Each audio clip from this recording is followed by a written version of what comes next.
Women and men talk about the equality of men, but even we women don't really believe in practice according to that. In this generation, in next generation, the kids that we are raising is double standard. We tell young girls to do this, but we tell the boys to do something else. In every aspect in society, if you talk about Oromo, there is double standard when it comes to women.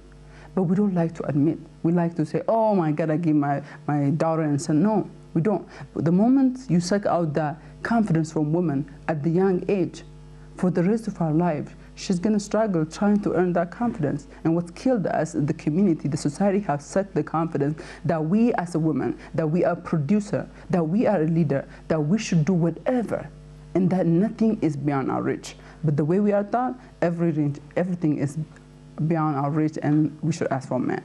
Do you think your Dhufu Foundation would help you do that more? My presence, my voice, I know have an impact for them to dream to be something better than me. To dream high, to change their society, to defend their personality as women. That's what I mean.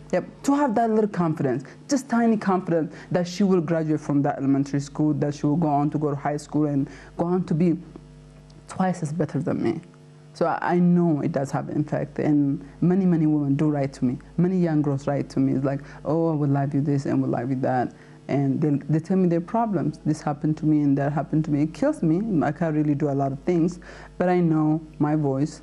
And I don't do for people. I do because I believe it.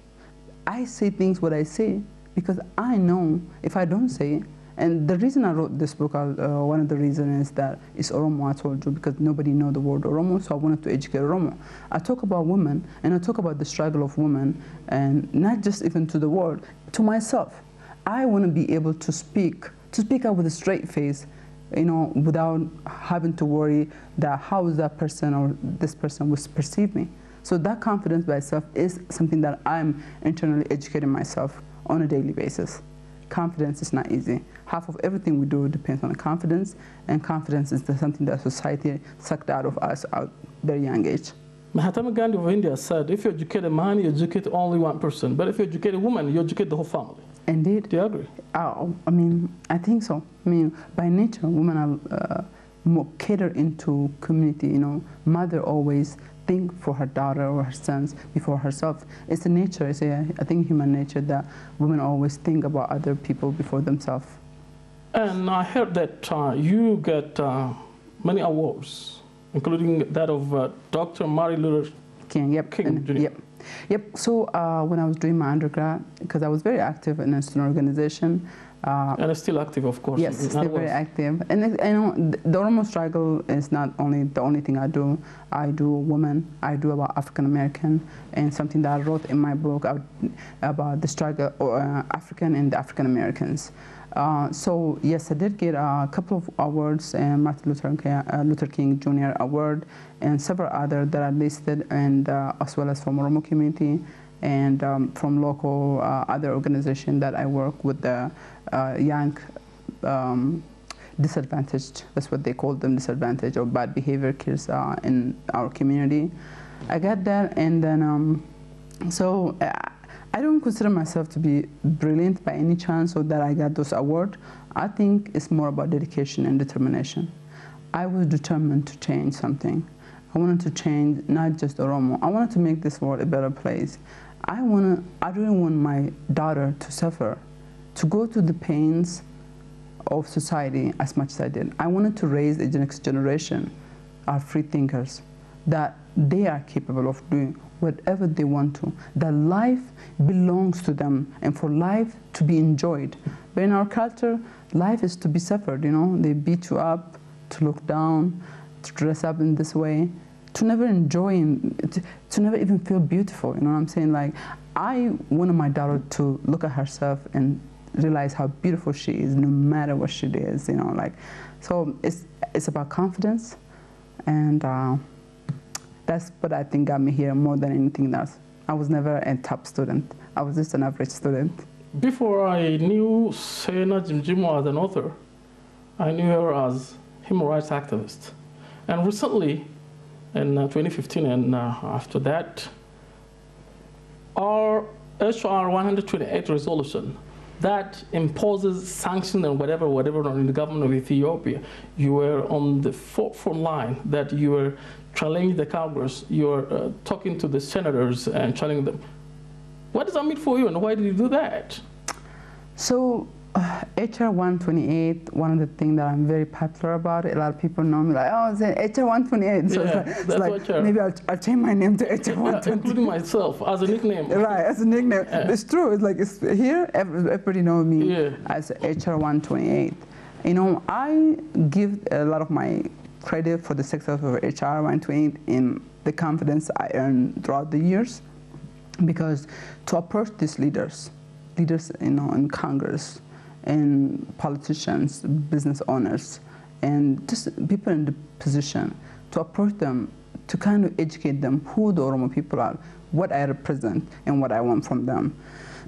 That, and then also to educate my community. I worked with about 29, 30 Oromo communities from about 30 different states to teach them what is that we are asking and things like that. So to give a little background on the HR 128 that is made me very famous. So I've always been active, and I've always spoken for Oromo people for the past 15 to 17 years. I was part of many student organizations in college as well as off college. HR 128 resolution that the American Congress worked on to give actually pressure, to add pressure on the government of Ethiopia. Not today, of course, before 6 months or so. One of the actors in this very resolution impressing this situation was Sena Jimjimo. She's with me. We continue talking about it. Let's continue on that.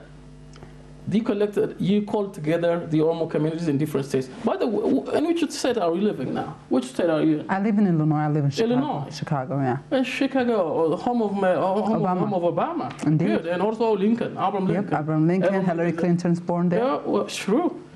But many Oromo communities are in Minnesota. Oromo community, yep. Little Oromia is in Minnesota. Yes, I do. I've been there quite a few times. How do you communicate then on this regarding the HR 128? Yes, so HR 128 is kind of long, but it came in initially, the draft, the first draft was a copy of the Senate, then the HR came the following year. It was 863. I think it's A61 or A63, but the following year, because the Congress changed every 2 years, and every 2 years, if the resolution doesn't pass, they have to upgrade it and give it a new name and then bring it up for vote. So I was front on that resolution, and because I was approached by the Congressman Smith himself, he personally asked me. When they introduced it, he asked me to be on the hearing. Yep. No, he's not from Illinois. He's actually from New Jersey. New Jersey, yeah. But because I work so much in it, they know me very well. As you can think of this, U.S. is like, think of the whole Ethiopia. You have people from Bali, you have people from Harar, you have people from Olaga, from different parts. So D.C. is Finfinne. And everybody said, so everybody don't have the knowledge or the time or the money to come to DC. But I often go to DC and I talk to a lot of congressmen, a lot of senators from different states. And I represent ex-state, ex-person, ex-community. So I met the congressman in 2016, and he was really impressed by my passion. You see, the whole world is like, Syria, Yemen, Egypt. There's so many places things were going on. There's nothing special about Oromo that happened that brought up that resolution, but it was our pressure as a community. And I was personally dedicated and personally took my own time, with my own money, was in DC hundreds of time. I've traveled by car, I've traveled 99% by plane. I spent many nights in DC, but it was just not about me. There was hundreds of people, especially the Oromo community of North America, led by Tashite Wako, have done an amazing job. The credit truly belongs to them. I was the face of the HR for Oromo community because I'm the person that testified it, and I'm the person that initially brought up the request to bring this resolution in the House side. However, the movement was implemented by the Oromo community. Yes, I have traveled for education, but so that's that's how the HR came. But in terms of what it has, the impact it have, I don't know if you want to know or if you know, but I feel like HR 128 is the first piece of resolution, piece of bill or something, legislation that passed in the Congress that actually have any negative thing about Ethiopia. For a very long time, Ethiopia was praised as a formula for democracy, for economic growth, for gender equality, for so many things. There was this fake narrative about Ethiopia in US. So to change that, to actually, for me, the resolution for me is not only about the human right. It was about establishing Oromo. For a long time, I've struggled being Oromo. When I tell some Ethiopians that I'm Oromo, they get offended. Oromos don't even want to be Oromo when I was growing up, honestly.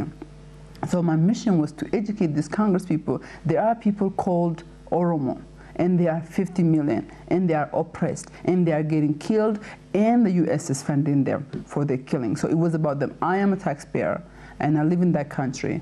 Our money is killing my people. So that was my argument, and I feel like the big part we want is that if you look at the last day when the resolution passed, it was all about Oromo, Oromo this, Oromo that, Oromo people, Oromo community. It was that. So that was the most important thing, to kind of finally put a stamp that we Oromo, whatever you do with Ethiopia, it's important. However, in the center, Oromo is the person who is paying the ultimate price. Oromo is the people that are paying. So, how didn't the situation change? Wouldn't you have been? Would you have been here? Have the change happened? Of course not, because I was going to come initially with the Congress people in February of 2017. But it was just the situation, it was really, really bad. So they keep kind of pushing and pushing. And the Ethiopian government lobbied very much. You know, they pay 1.8 million for 1 year to buy a lobby to stop it. So without this change, I would not come, and I would probably be a target for my role. And it was just not me, it's many people were being targeted for speaking up against the previous dictators, or I don't know, criminals, gangs. Have you, why have you come then? Why have I come? Yeah. Well, no, well, now I came because of the change. I'm talking about have this change. Have Abiy have you not not came been to here. I would not have became here. So I came, why I came now? Sure. So initially I came here, so after the resolution passed, the Congress wanted to see the progress. As you know, Prime Minister went to US and he was very, nicely welcomed. And he has changed the face of Ethiopia for good, for positive, for democracy. So they wanted to see that change in person. They wanted to speak to Abiy and visit the country. And my role is to organize the Oromo community. So we brought together different civic organizations, opposition parties. You came with the congressman? Yep, we came with the Chair Smith and ranking member Bass, the two Democrat and Republican. Yep, we came with them, organized the event, brought them together so they can hear the grievance of Oromo people directly. Yep, people spoke to them. People asked them, and people like Bakala Garba, people like, there's a lot of people from opposition party were there, talk to these Congress people. Dr. Abiy say contesting political parties, not opposition in our context today, of course. Do you have a plan to participate in Ethiopian politics, coming back home as a politician? Do you have a plan? No, I do not have a plan at this point. Well, thank you very much. Thank you very much. Thank you.